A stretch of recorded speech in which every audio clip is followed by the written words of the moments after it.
Hello， 大家好，我是 Teacher Lydia， 欢迎来到国际聊天室。Hey everyone, I'm Teacher Lydia. You're listening to International Talk.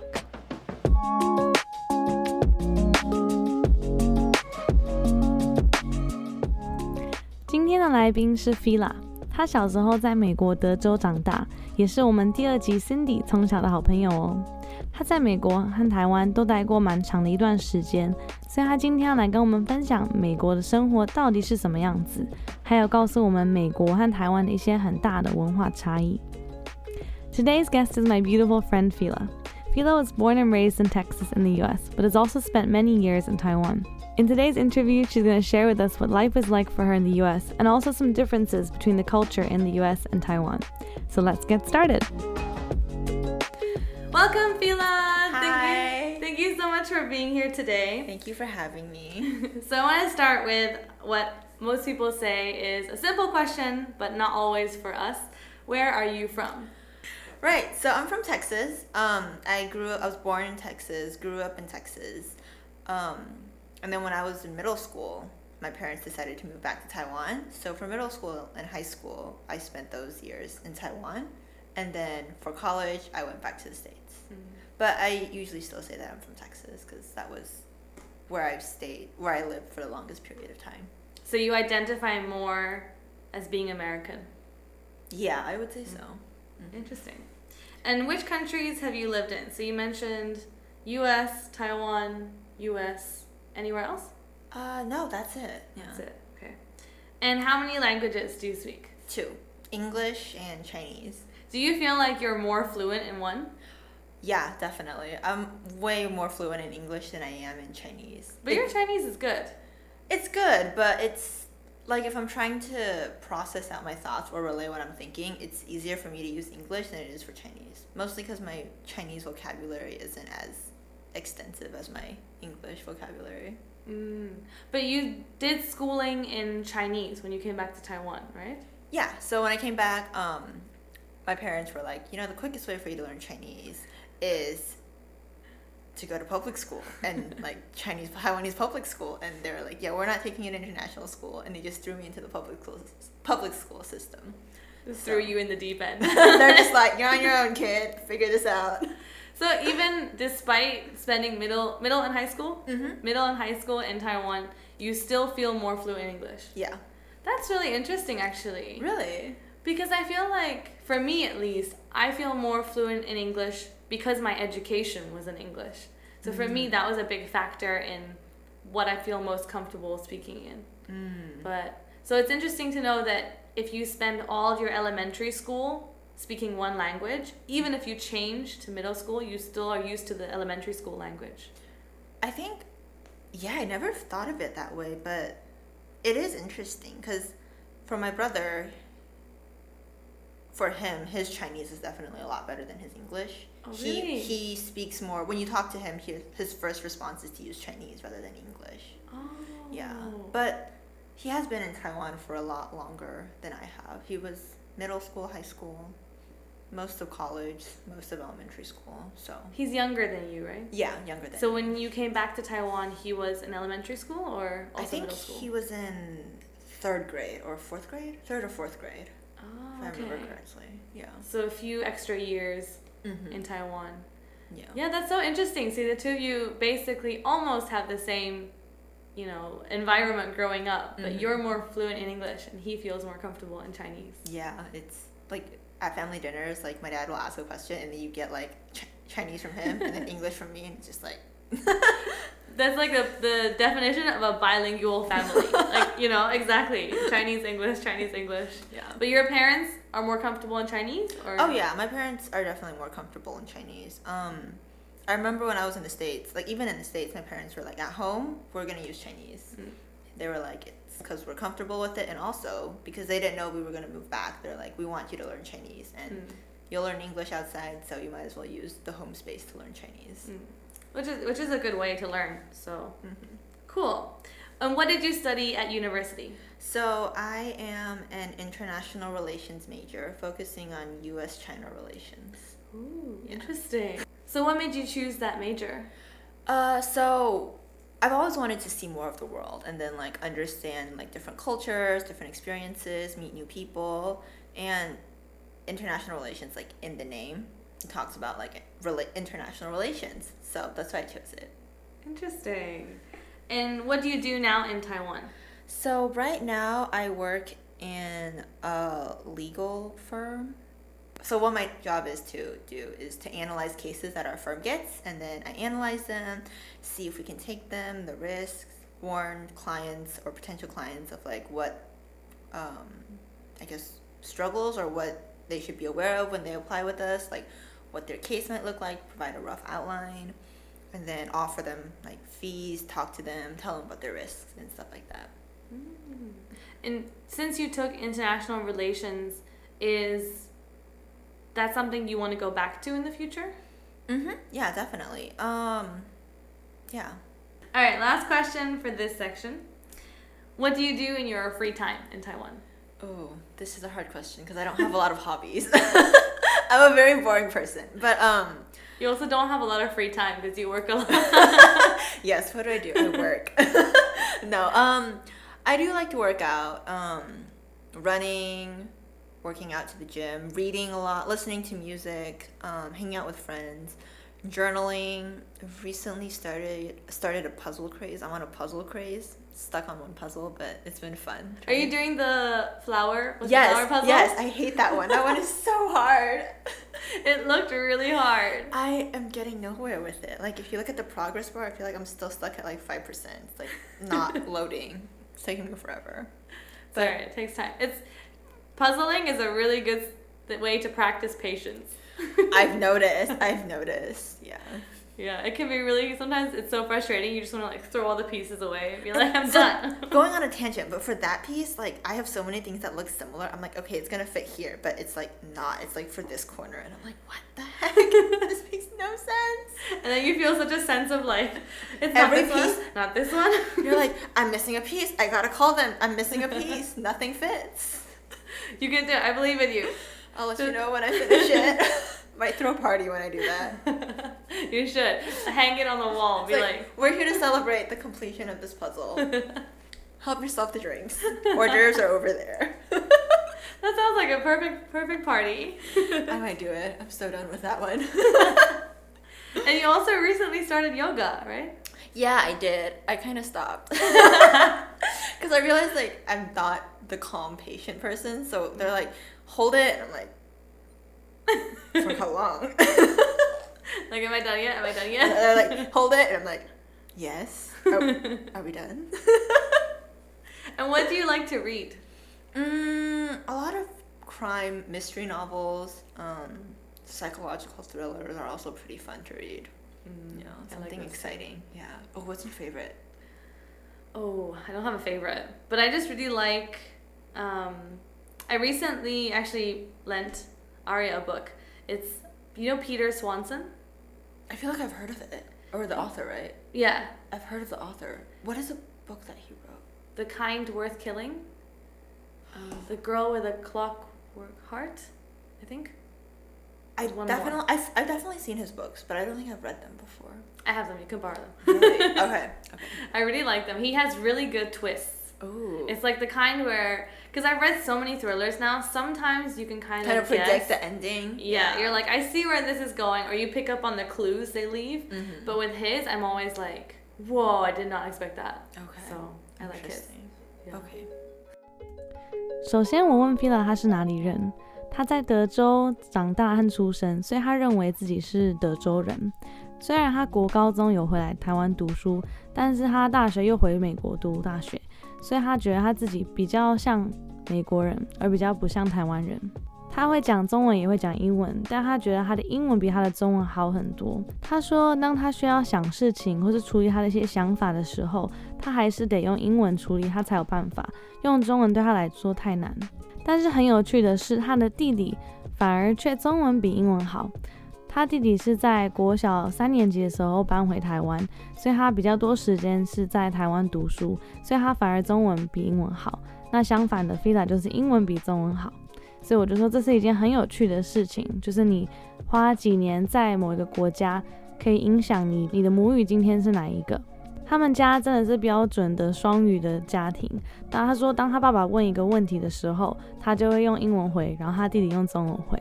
但是其实他们之前在美国的时候，爸妈有规定，在家里的时候还是得用中文。Phila 的爸妈担心他到时候中文不够好，所以还是要求他们在家里要讲中文。接下来我就问他大学是读什么？他是读 International Relations， 也就是国际关系。我问他为什么他想要读这个，他说他想要看看世界各地，也想要更了解其他文化，也想认识更多人。那他觉得国际关系就是在讲不同文化的人，所以他觉得这是一个很适合他的一个科系。那他现在在台湾其实也不是在做这个，他虽然未来还是有打算想要进入这个行业，但他现在目前是在一个法律公司上班。我问他平常休闲娱乐在做什么，他就说他是一个比较无聊的人，休闲娱乐没有很多。我就开玩笑说，也是因为他工作很忙，他可能也没有什么休闲的时间。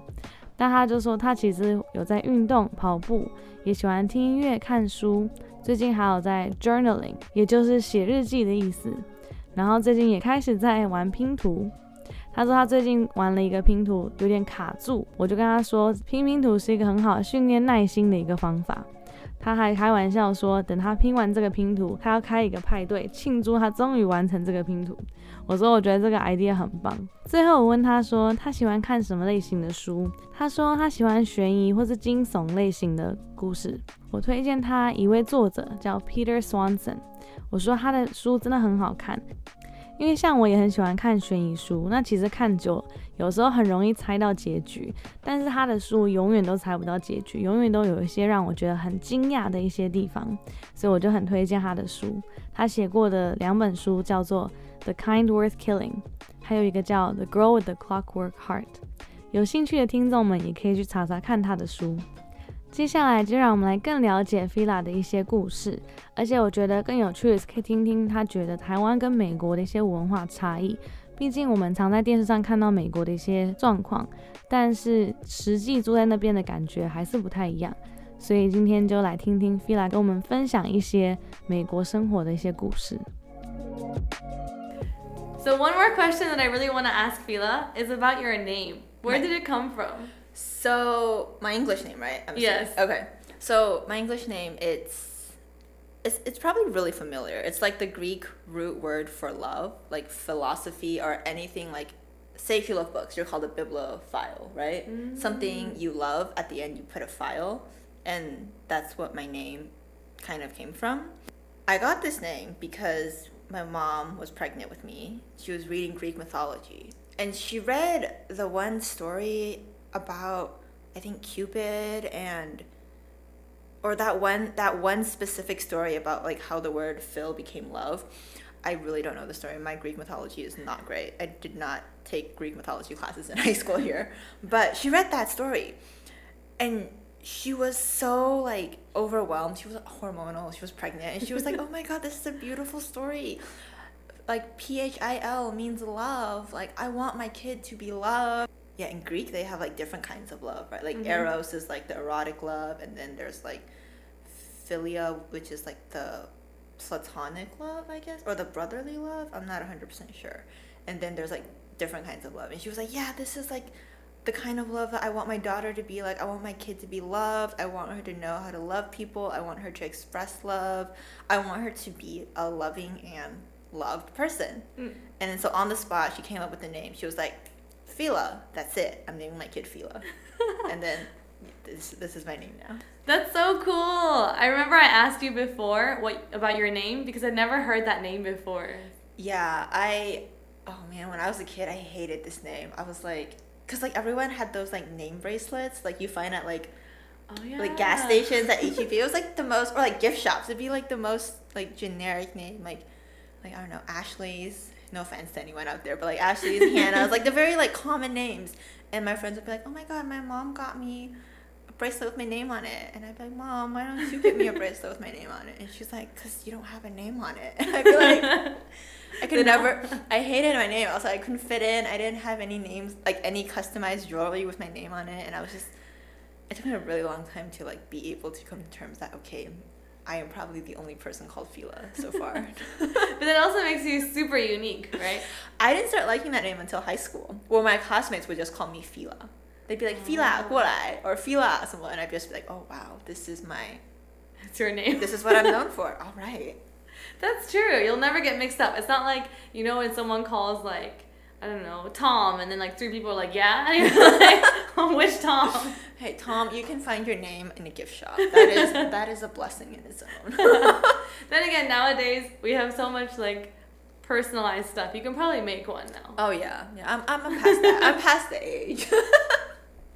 So speaking of growing up, how would you describe growing up in the U.S.? Because I feel like, especially in Taiwan or in Asia, where there's a lot less interaction with the U.S., we only know things about the U.S. from like TV or movies or stereotypes. So how would you describe actually living there? So I grew up in Round Rock, which is a really suburban neighborhood. I get that like a lot of movies focus on like life in the city in the U.S., like maybe New York, L.A. There are a few, I guess, settings set in like a suburban background, and it's pretty close. Like you have white picket fences, barbecues, family dinners, all of that stuff. I think my parents would host parties, nothing insane, but they would have friends over, and then the adults would talk and drink and have fun, and the kids would just play with the other kids. My mom drove us to swim practice, soccer practice after schools. To an extent, it's a lot like what you see in the movies, like the daily routine life. But of course, there's not as much drama as most TV shows or movies make it out to be. So would you say it is comfortable living in the U.S.? Yes. I think it's comfortable. But then again, I think I definitely know some people who don't live as comfortably as my family did. So I can't speak for all, but I know that when I was living in the States, I did have a very comfortable lifestyle living there. So it really is like we see on TV where kids don't have too much homework and they can do sports and fun things. And our bedtime was 8 p.m. We were supposed to go to bed at 8. And then my mom was like, we'll let you go to sleep at 9. And then all my American classmates were shook. Their parents were shook. They're like, what are you doing until 9? Like, that's so late. And then I came back for the summers, and I told my cousins, like, my bedtime is 9. They're like, mine is 11 or like 10. And they're like, what kind of like life are you living that allows you to sleep at 9? And I was like, why are y'all not sleeping? Why is this? It's true though, like even the kids that I teach that are like 5 years old, they go to sleep at like 10. My cousins go to bed at 11, and they're like in 4th, 5th grade or something. Yeah. And I'm like, yeah, like 9 was a shocker in suburbia Round Rock. They're like, the teacher was like, I think the teacher even pulled my parents aside, and they're like, just to make sure that like kids need like a certain amount of sleep every day to stay healthy. And my parents were like, yeah, we know. It's 9. It's not that late. Whoa, I never thought of that actually. That's true. When I was young, my bedtime was also really early. Yeah, and I don't know if it was a thing, but when I was little, like in elementary school, as classmates, we would flex on who had the earliest bedtime. I don't know if it was just like my class thing, but we would be like, I go to bed at 8. And then, or this could be like, I go to bed at 8:30. And someone would be like, so I go to bed at 8. And then someone's like, that's nothing. I go to bed at 7:30.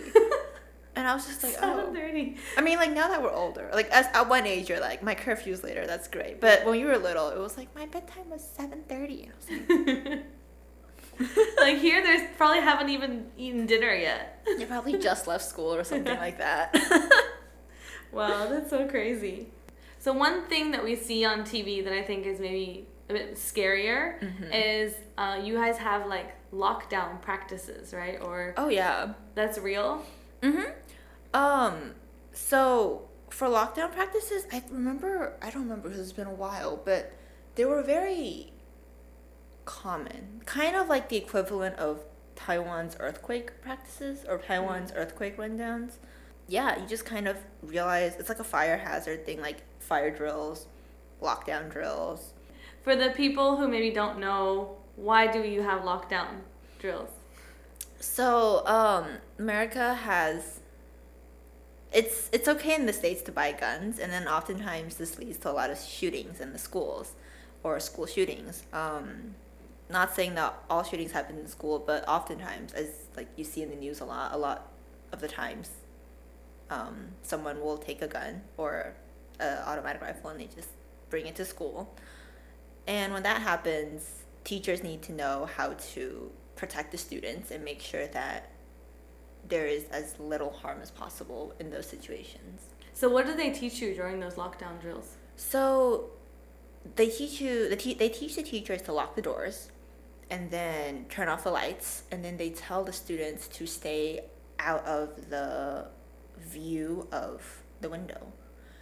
I don't know if this was the case for every school, but in my elementary school, we had a room with it was kind of like this room, all walls, and then you have one door with one very thin window. That was it.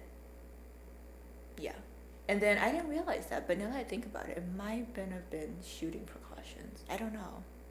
Oh, that's kind of sad to think about, honestly. But yeah, it's not like the Taiwanese classrooms where like you have like a whole window on the wall to like keep it like breezy and stuff. It was pretty closed off. It's crazy to think that they do that in elementary already. Like, I think I had a lockdown, an actual lockdown once. It was because nothing happened. It wasn't anything serious, but someone wrote a letter to my school, and they were like, "We're gonna blow it up," like a prank letter saying, "We're gonna blow up your school." Oh my God! The school was like, "Okay, when you receive these letters, you have to like take protocol," and it happened right when school was about to end. So I remember they were like, "Okay, teachers, we're commencing a lockdown. This is not a drill. I repeat, this is not a drill." And our teachers, everyone was like freaking out because we're like, it's always been, "Oh, this is a drill," but they're like, "This is not a drill." And we're like. And then the teachers like turned off the lights, locked the doors, like pushed us away from the windows, and then it was after school hours, so counselors had to like walk.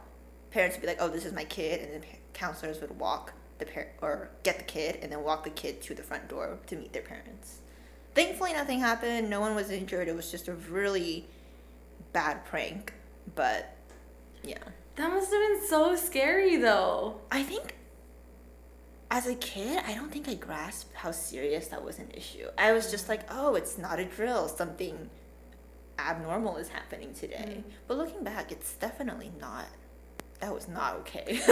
That was not a normal situation to be in. But I think especially for people in Taiwan, they probably can't imagine that, that it's so common that you have to do, lockdown drills. Kids are used to hearing that, and they're used to the idea that, okay, there might be some bad person outside, so we need to lock the doors. And like, it's crazy to think that that's a normal thing. Yeah, it's kind of sad. I think growing up, you're so used to this stuff, you're really desensitized to it, if I can say. I didn't realize how abnormal and absurd it was to actually have gun issues until like I left the States and I was looking back and people would be like, "Whoa, how is this normal? How is this a thing?" And I was like, okay, yeah, maybe this is kind of weird. But yeah, because you're in it, so you don't realize that not everyone has the same thing. Yeah, that's really interesting to know. Then I think it's really interesting to talk about, so more people are aware of the fact that this is still a big issue in the U.S. So being in the U.S., going back to a lighter topic, being in the U.S., you mentioned that your parents said you had to speak Chinese at home. Were there any other ways that you learned Chinese? Yes, they took us to Chinese school every Sunday. It was amazing. It was after church. We went to like this Taiwanese Asian church where everyone there was like me, like Taiwanese American. And then you'd have church in the mornings and then lunch. And then after lunch, the church classrooms would be converted into Chinese schools. And then your Sunday school teachers would become your Chinese school teachers. And they would just teach you Chinese. Yeah. Was that useful? I gotta say, no, it was not. Because I've been going there every year for as long as I can remember living in the States. And I could like speak Chinese, but when I came back to Taiwan, nothing I learned there helped prepare me for living in Taiwan. So what do you think did help you? I think, like, for me to learn Chinese in the States. Yeah. So in the States, I gotta say, I learned Chinese the best when I was just using Chinese to speak to my parents, talking to my parents in Chinese. They had a lot of like Chinese CDs, or like they would make me listen to Cinderella, not only in English but also in Chinese. Or like they made me listen to like Snow White or my favorite fairy tales in like English and Chinese. So I had a pretty decent understanding of like listening and speaking Chinese. But when it came to reading and writing, that was that was not okay. That's the hardest part of Chinese, though, reading and writing. Oh, that was so painful for me when I first came back. One of the hardest struggles I had was learning how to write Chinese. Yeah. Especially because you had to go straight into a Taiwanese school. So there, they really emphasize reading and writing in Chinese. Yeah, and then, yeah. And so speaking of moving back to Taiwan, were there any other culture shocks that you had moving here? Yeah, so it's very different. Like, a lot of the mentality, like the mindset between, like, Taiwanese students and American students are very different. I remember I was telling my Taiwanese friends when I first came back how, like, after school my mom takes us to Da'an Park to, like, walk and play. And they'd be like, what about school? What about homework? Do you just play all day? And I was like, what? I was like, isn't it normal to just go to the park after school and, like, walk around? And then that was a culture shock I learned. But, yeah. How much people study here. Yeah. And then I was like, I don't get it. Why don't any of my friends join me? And my mom's like, yeah, their parents probably have other plans for them, like 补习班. I also really didn't get 补习班 culture when I first came back. It's very normal to go to 补习班, and all my friends would be like, oh, we can't. We have to go to 补习班. And I really wanted to fit in, so I was like, Mom, can I go to a 补习班? My mom was like, why? I was like, I need to make friends. Because, like, you have friends who, like, are in class all day. And then if they go to the same 补习班, they, like, bond even more during 补习班. So then you kind of have your cliques sorted out by who goes to which 补习班together. And I was like, with someone who didn't go to 补习班, I had no clique to go to. And I was like, Mom, can I go to 补习班? I want to go to this one because this is where all the cool kids go to. What did your mom say? My mom was like, what are they going to 补习班 for? And I was like, English. And Mom was like, you're going to 补习班 for English? And I was like, yeah. I was like, no, we're not doing that. I was like, but I need friends. She's like, you don't need to go to 补习班 for English. Like, you're not doing that.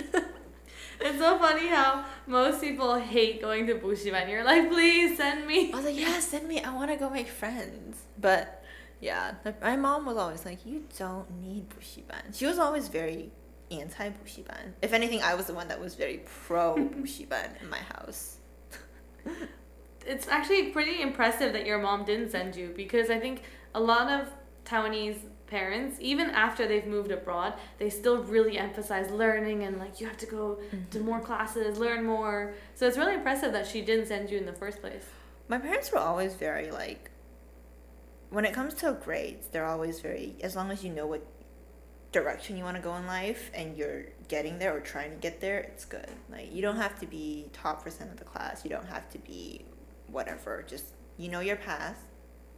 As long as you're going there, we'll support you. We're heading in that direction. We'll support you. That's a really nice way of bringing up children, I think. You know, supportive and not so limited, and yeah. I think my mom had a really hard time adjusting when she came back, because she was like, she didn't really know how to talk to my other classmates' moms. Because, like, in the States, you talk about, like, oh, my kid has soccer after class, and then you talk about, like, the hobbies and the differences of your kids. Yeah. But then when she came here, and then, like, she was like, I don't really know how to talk to these moms. And it was bizarre, because I remember I used to ask her, I'd be like, Mom, you used to hang out with my classmate's mom in America. Why don't you do that here? And Mom's like, I don't really know what to talk to them about. Because they're always, like, 补习, and then, like, what your grades are. And my mom was like, I really don't care what your grades are. Not, you know, she's like, it's not really something I care to get coffee over. Yeah. That must have been hard for her too, readjusting and feeling different, even though it's her country as well. It's, you know, where she's from. But yeah, fascinating. And then after Taiwan, you moved back to the U.S. for college. Did it feel different going back to the U.S. having spent so many years in Taiwan? Yeah. So when I first went back to the States, it had been 8 years since I last went in. 8 years? Yeah, I think 8 years since I last went to the States.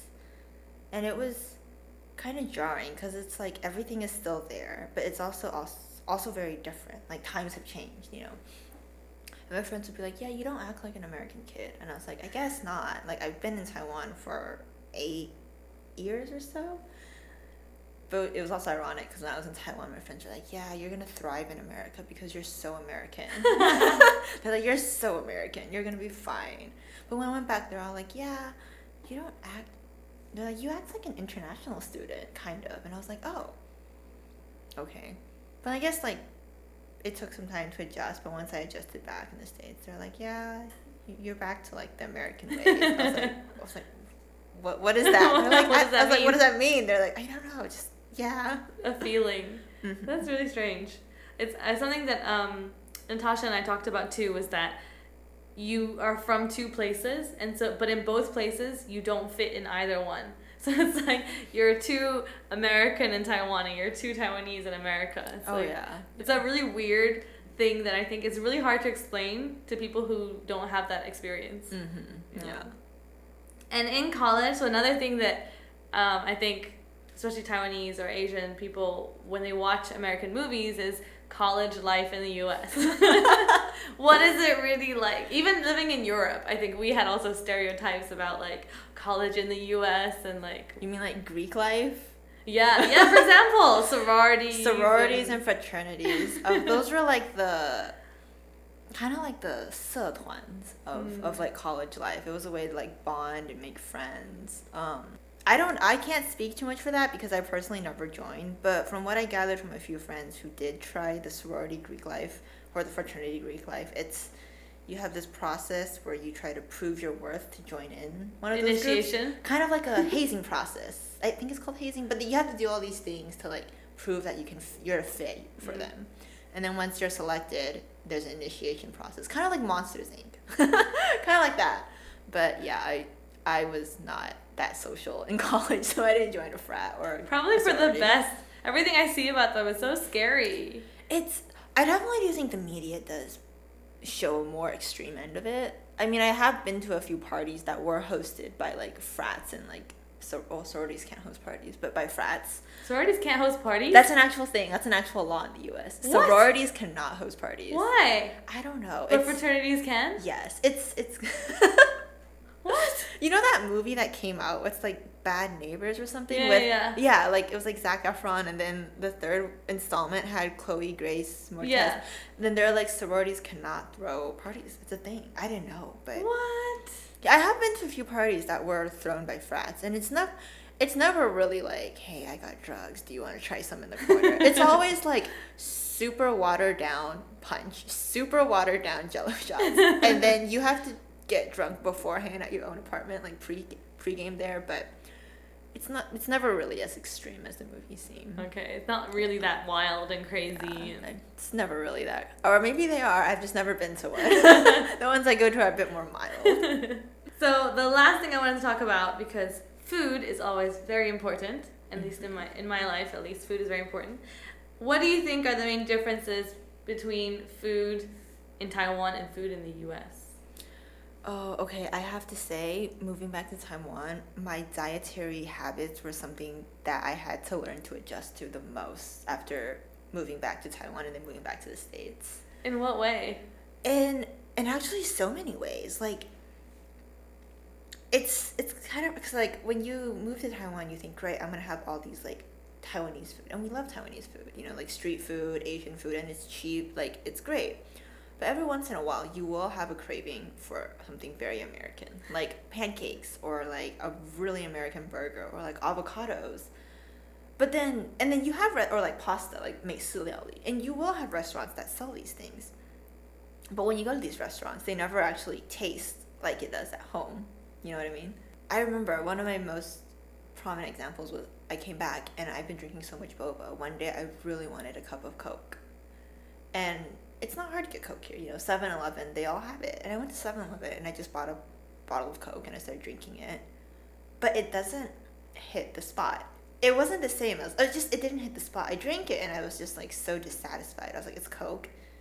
But I was just so dissatisfied. Did it taste different or? It didn't taste different. Like, I knew it was Coke, but it just didn't hit the spot. And then it took me a while, but then I realized that's because Taiwan Coke and American Coke are made differently. Really? The sugar is different. Oh. Like, if you use Taiwan Coke, they use... So, like, you know how, like, sugar, like, there's different kinds of sugar. Like, American sugar and Taiwanese sugar are very different. Taiwan is, like, sugarcane 蔗糖, more sugarcane sugar. Yeah. And then America sugar is probably processed. I don't know. But it tastes very different. And then they taste different. And so when you add the different sugar in, like, say, the Coke is Coke, but it just doesn't hit the spot because it's missing that special ingredient. Or like when you use Taiwan sugar to bake cookies, the cookies won't taste like American cookies because the sugar is different. Or when you use the Taiwanese sugar to make desserts and you go to a bakery and you eat it and you're just like, this isn't the same as American bakeries. Like, it's American, they say like it's an American bakery, and yeah, chocolate chip cookies are American, but it just doesn't have that hit. That's so interesting. I've never heard that before. It's like, I don't know if you know, but you know how Coke in the US and Coke in Mexico? In Mexico, they use like corn sugar. Oh, I have heard that one. Yeah. And then I think like in Taiwan, the Coke is also like slightly different. The sugar is slightly different than the American Coke. Yeah. Now I'm really craving Coke. I mean, do you think like the Coke here is the same as the US Coke or European Coke? Honestly, I don't know. I now that you mention it, it tastes the same. Like 99% is the same, but it just doesn't hit the spot. Maybe I'm picky. But now that you mention it, sometimes when I do drink some sodas here, or like chocolate, for example, even the chocolate where it's like things like M&Ms or whatever, like they should be the same. Sometimes they taste slightly different. Yeah. Wow. Yeah. That's like, I'm mind blown now. Yeah, and then like I remember when I was like, I want avocados, and then Taiwanese avocados are very different from US avocados. Yeah. Like Taiwanese avocados are like this, and then US avocados are like this. Taiwanese ones are more round. Yeah. Right? US are like more oval. And I think the US ones taste a bit fattier than the Taiwanese ones. But yeah, like avocado toast here does not taste the same as avocado toast in the States. Good to know. So even when we, you know, have the luxury of going to like an American restaurant, it's good to remember that it might not be what it really tastes like in the US. Yeah. Interesting. Is there any food that's the same? Ooh. Let me think. I guess my mom's cooking. Love to mom. Love to mom. Yes, love to mom. But it's actually really hard to find the exact same for me. Did you eat Taiwanese food in the US? I did, but it wasn't, I don't think it was actually Taiwanese. It was just like Chinese food, or like you have like Chinatown, a block of like Chinese food. I have to say in Taiwan, it's been very hard to find like a similar or a close replica of like American food. Like even with like the American brands like Krispy Kremes, like when they come here, it still tastes kind of slightly different. Not like incredibly different, but just slightly different from the ones in the States. Yeah. All right. So I'm going to ask you my last two questions, which are the two questions that I ask all my interviewees. The first one is, what would be your biggest tip for Taiwanese people who are learning English? I would say don't be afraid to just try and speak it, try and write it. Learning a language, any language, takes time. Like, just don't be afraid of how you sound, of whether or not the grammar is 100% correct. Like, most of the times, people will understand you. And the great way to learn is to try and speak up and then learn from them. Learn from your experiences and stuff like that. Very true, very true. Just speak it. Don't be afraid. And the last one is, if you could say one thing to Taiwanese people in general, what would it be? I guess just be willing to try new things. Be willing to try things that might not seem normal, might not be normal, might not be something that you're used to trying, but no harm in trying. Yeah. I like that. Step out of your comfort zone and try new things. I think definitely in Asia, that's something that people are a lot more scared to do. So yeah, I like that. It's really good advice. Step out of your comfort zone. Yeah. Thank you so much for coming today, Phila. Thank you for having me. Yay! 在进入一些正式的文化话题之前，我很想要问 Phila 一个问题，就是她的名字。我一直很好奇她的名字是从哪里来，因为我从来没有听过这个名字 Phila。Phila， 这个名字我觉得很有趣，我就问他说这个名字的故事来源是什么。他说他妈妈那时候怀孕的时候很常在看一些希腊的一些故事，希腊的一些神话，然后他就看到某一篇故事在讲爱，然后就讲到某一个人物或是一个故事里面有讲到 Phil 这个字 Phil， 那他说这个字就是代表爱。那他看的时候就觉得他很希望他的小孩是一个被爱又懂得爱别人又可以表达爱的一个人，所以他就决定取这个名字，所以算是他妈妈自己想的一个名字，所以我觉得真的很有趣。但他说他小时候很讨厌这个名字，因为很常会去买一些首饰啊或是一些纪念品的时候，有时候会有名字，但永远都不会有他的名字，因为他的名字太特别，所以他小时候就觉得很烦，为什么他都找不到自己的名字。那后来长大之后，他就觉得这个名字很独特很有趣，那他的高中同学就是喊他的时候，他就觉得好像还是很喜欢这个名字。接下来我问他在美国长大是什么样的感觉，真的像我们在电视上常看到那个样子吗？他说他其实是住在比较乡下的一个地方 suburban neighborhood。 他说这个跟可能我们常在电视上看到的城市像纽约 LA 不太一样，但有一些电视上有播乡下区，他说其实蛮像的，的确是会有就是那种一栋一栋的房子啊，然后大家就是社区都会一起去烤肉啊或者聚餐啊，然后就是看起来很安稳。他说的确他小时候的印象就是这样。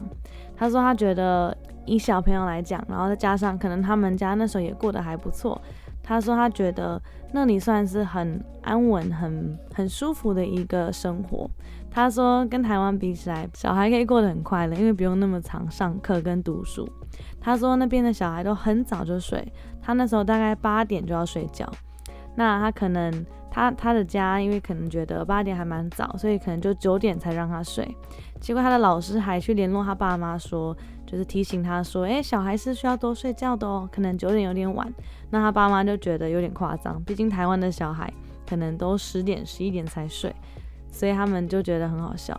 那时候 Phila 回台湾的时候，也常跟他的亲戚聊天的时候，听到他们就是这么晚睡，然后他都说可是我8、9点就睡了。然后他亲戚就会说哈这么好，你都不用写功课吗？所以这个就是他一开始觉得就是差很多的一个地方。但有一个可能比较恐怖的一个地方，就是他们在美国会有 lockdown drills。 这个如果直翻的话，应该有点类似就是关门研习。那有点像台湾会有地震研习，就是教小孩地震的时候该怎么做。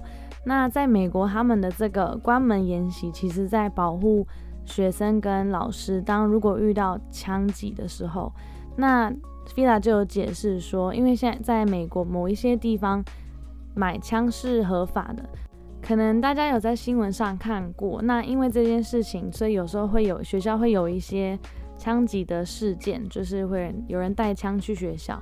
那为了要保护大家，所以这些老师们一定要学会怎么样保护他们的学生。所以他们在做这个 lockdown drill 的时候，他们会练习就是把门锁起来，然后把灯关掉，然后要躲在一个窗户看不到你的一个地方。那我那时候听 Phila 解释，我就说这听起来好恐怖哦，就是而且这是小学就已经有的研习。我说小时候这么小，然后经历这个，会不会觉得就是很恐怖？他小时候并没有觉得很恐怖，因为就是变成一个很普遍的一件事情，就像我们做地震演习一样，你其实会很习惯，你不会觉得这是一件很奇怪的事情。直到他来到台湾，发现台湾没有 lockdown drill， 他才发现说原来这是一个美国才有的一个很大的问题。那回到一个比较乐观的话题，我就问他说他在美国的时候怎么学中文。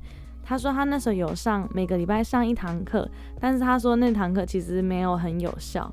他觉得他学中文比较好的方法就是跟他的爸妈聊天啊，然后他爸妈也会播一些比如说小孩的故事书，用中文跟英文就是播2次。例如说他可能听童话故事啊，他会先用中文再用英文听，这样可以训练他的听力跟他的说话能力。他说只有回到台湾之后，他才有办法把阅读跟写字这个部分有加强。他说他刚回来的时候，因为他回来到台湾之后是直接去上台湾的国中，所以那时候阅读跟写作对他来讲非常辛苦，那他也是很努力的撑过这段时间。那我就问他说，那回来之后除了阅读跟写作很辛苦，还有没有什么其他让他觉得很不习惯或是很意外的事情？他说他发现就是学生的心态很不一样，台湾跟美国的学生的心态差很多。他说他常常会跟他同学说，昨天妈妈带我去公园走走，然后他的同学就会说，为什么你可以这么好，你可以去走走，为什么你不用读书或去补习班？所以他那时候就觉得补习班这个文化很奇怪，因为他从来没有看过或遇过。那有一段时间他还跟他妈妈说他想去上补习班，他说因为在那边很多小朋友都是在补习班交朋友，所以他也很想去补习班交一些新朋友，然后跟大家相处。然后他妈妈就问他说，那你知道他们去补习班是补什么？他就说去补英文。他妈妈就说，我没有要花钱让你去补英文，你的英文已经很强了。所以他就一开始觉得很难过，但后来他也接受。另外他说他觉得他妈妈那时候也有点不习惯，是说可能在美国的时候家长们会聊彼此的小孩，就是下课会去上什么课啊，游泳课啊，踢足球等等。那在台湾的家长都会聊我小孩的分数多少啊，会上哪个补习班。所以他妈妈也有时候也会觉得也不太知道要怎么跟其他妈妈们聊，因为他的小孩没有上补习班，或是他没有很喜欢聊小孩的成绩，或是太注重于学校的课程，他可能会想要聊小孩的个性啊等等。我就跟 Phila 说，我觉得这件事情很有趣，毕竟 Phila 的妈妈是台湾人，从小在台湾长大，但是她离开了台湾一段时间回来，也会遇到这些文化差异的一些故事，我觉得很有趣。Phila 高中毕业的时候，他决定回美国读大学。他说他那时候已经离开美国8年了，所以他那时候回去有一点点不一样的感觉，但是他其实蛮快就适应了。但他说有一件事情很奇怪，就是可能在台湾的朋友们都说，你要去美国很棒啊，你很适合美国，你就是一个美国人。但他到美国的时候，很多人就说，你好像国际学生你不像美国人。所以他就觉得说，在美国太像台湾人，在台湾太像美国人，有时候也是会觉得很困扰。我就问他说，大学生活真的像电影上那样吗？他说的确大学会有 sororities and fraternities， 就是姐妹会兄弟会，那的确会有一些可能比较夸张的考验啊，如果你想进入的话，你想加入他们，你就要经过一些可能比较辛苦一段时间。但是他说其实没有像电影上这么的夸张或这么的疯狂。但他其实自己本身没有参加，所以他也没办法100%告诉我们那个过程。最后我问他说，关于食物，美国跟台湾的饮食有没有差很多？他说有时候他回台湾之后很想念美国的一些，比如说汉堡啊，或是松饼之类的。虽然台湾有一些美式餐厅，但是好像没有办法完全达到像美国那样，所以他有时候还是会觉得有点可惜。他说例如说他有时候突然很想喝可乐，然后他就去 7 买一罐可乐，但他就发现说好像不太一样， it just doesn't hit the spot， 就是差一点点，但是他也没办法形容到底是差在哪里。那他后来有稍微研究一下，他说他觉得有可能是因为糖的关系，就是台湾用的糖跟美国用的糖不太一样，因为用的糖不一样，所以那个味道就会差一点点，没有到很多，但就是不知道为什么就是有差。另外一个例子就是酪梨 avocados，他说台湾的 avocados 比较圆，然后美国的 avocados 比较像椭圆形，然后味道也不太一样，所以他在这边吃酪梨吐司，他就会觉得跟美国差很多。所以大家如果去吃美式餐厅，还是可以想想还是跟美国不太一样，所以如果去到美国才可以吃真正美国道地的一些菜。最后我问他2个问题，对于想学语言的人有没有什么建议的方法？他说学语言是需要时间的，所以不要逼自己太紧，试着多表达多说，不要害怕犯错，这样子才可以学习。那最后我问他说有没有什么想跟台湾人讲的话？他说他想要提醒大家，就是多试试一些新的东西，跨出自己的舒适圈。他说有时候可能你会觉得这件事情很奇怪，或是你会觉得很稀奇，但是他觉得这都可能是好事，所以都可以多试试。今天跟 Phila 的访谈真的学到很多，特别是因为像我本身也没有住过美国，所以我也是一直对于美国有很多的想法，但我不知道真的或是假的。那听到 Phila 讲这么多，我就觉得真的可以感受到台湾跟美国的差别，所以真的很有趣，真的非常感谢他今天来跟我们聊这么多。It has been really interesting talking to Phila today. As someone who's never lived in the US, it was really insightful for me as well to learn about which stereotypes are true, and based on what I've seen on TV, what is it really like living in the US and comparing the US to Taiwan. I really learned a lot today, so I'm really grateful that Phila came and shared those stories with us. 如果你喜欢今天的访谈，记得订阅这个平台，还要给5颗星。我也很期待可以听到大家的意见跟想法，还有回馈，所以很欢迎你们到 IG Teacher Lydia Languages 搜寻我，追踪我，也可以tag我，告诉我你的想法，让我未来的访谈可以做得越来越好。也欢迎你分享这个音频给身边的朋友们，让更多人可以学习不同文化的差异，跟练习英文。If you enjoyed the interview today, please don't forget to subscribe to the podcast. I would also love to hear your opinions and feedback on the show and all the interviews, so please do feel free to follow me on Instagram, Teacher Lydia Languages. Send me a message or leave me a comment and let me know what you thought about today's interview or any of the previous interviews. It would also mean a lot to me if you could share this interview with your friends and let more people become aware of different cultures and different stories. If you have a story you'd love to share with me, please feel free to also send me a message. I'd love to hear from you. Well, that's it for today. Thank you so much for listening, and I will see you next time. 我们下次见咯。